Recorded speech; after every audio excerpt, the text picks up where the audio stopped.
बहुत समय पहले हिमालय की तलहटी में एक घना जंगल हुआ करता था। वहाँ तरह तरह के पेड़, रंग बिरंगे फूल और अनगिनत पक्षी जानवर रहते थे। उनमें से एक चंचल बंदर बबलू और एक मीठी आवाज वाली चिड़िया चंचला बहुत अच्छे दोस्त थे। बबलू पेड़ों पर झूलता, उछलता और हर किसी को हंसाता। चंचला सुबह शाम खूबसूरत गीत गाती और जंगल को अपनी आवाज से भर देती। वे दोनों हमेशा साथ खेलते, बातें करते और जंगल की खूबसूरती का आनंद लेते। एक दिन जंगल में अफवाह उड़ी कि पहाड़ों के पार एक ऐसा खास फल मिलता है जो खाने में बहुत मीठा होता है। बबलू ने यह बात सुनी तो उसके मुंह में पानी भर आया। वो तुरंत चंचला के पास गया और बोला, चंचला, चलो पहाड़ों के पार चलते हैं। वहाँ एक ऐसा मीठा फल मिलता है जिसे खाने का मन करता है। चंचला थोड़ी सतर्क हो गई। उसने कहा, पहाड़ों के पार का रास्ता हमें नहीं मालूम, वहाँ जाना खतरनाक हो सकता है। अरे डरने की क्या बात है, पेड़ों से लटककर रास्ता ढूंढ लूंगा, चलो ना। चंचला बबलू की जिद को देखकर मना नहीं कर सकी। वो साथ चलने के लिए तैयार हो गई। दोनों जंगल से निकलकर पहाड़ों की ओर चल पड़े। रास्ते में उन्हें कई मुश्किलें आईं। तेज धूप, तीखे पत्थर और घनी झाड़ियां उनके रास्ते में रोड़े बनी। चंचला छोटी थी तो उसके लिए तो और भी मुश्किल हो गया। कुछ देर चलने के बाद बबलू तंग आ गया।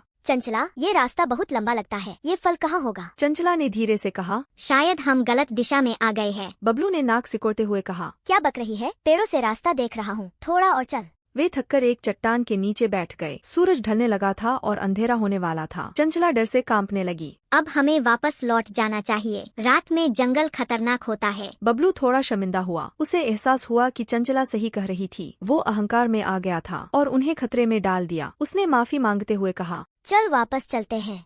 वापसी का रास्ता और भी मुश्किल था। अंधेरे में रास्ता ढूंढना मुश्किल हो रहा था। अचानक चंचला को दूर कुछ चमकता हुआ दिखाई दिया। बबलू, वहाँ देखो, उसने उत्साह से चिल्लाया। वह चमक जंगल से निकलने का रास्ता था। शायद किसी जंगली जानवर की आंखें चमक रही थीं। उस रोशनी को देखकर दोनों खुशी से वापस जंगल की ओर चले गए। जंगल में वापस आकर उन्हें बहुत राहत मिली। वे अपने घर पहुँचे तो थके हुए थे लेकिन साथ ही खुश भी थे। भले ही उन्हें मीठा फल नहीं मिला, लेकिन उन्होंने एक बेशकीमती चीज सीखी। उस रात बबलू ने चंचला से कहा, चंचला, माफ करना, मैं बहुत जिद्दी था, तुम्हारी बात माननी चाहिए थी।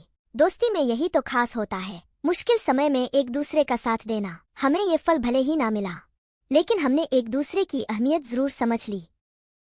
Please like and subscribe my channel for more such stories.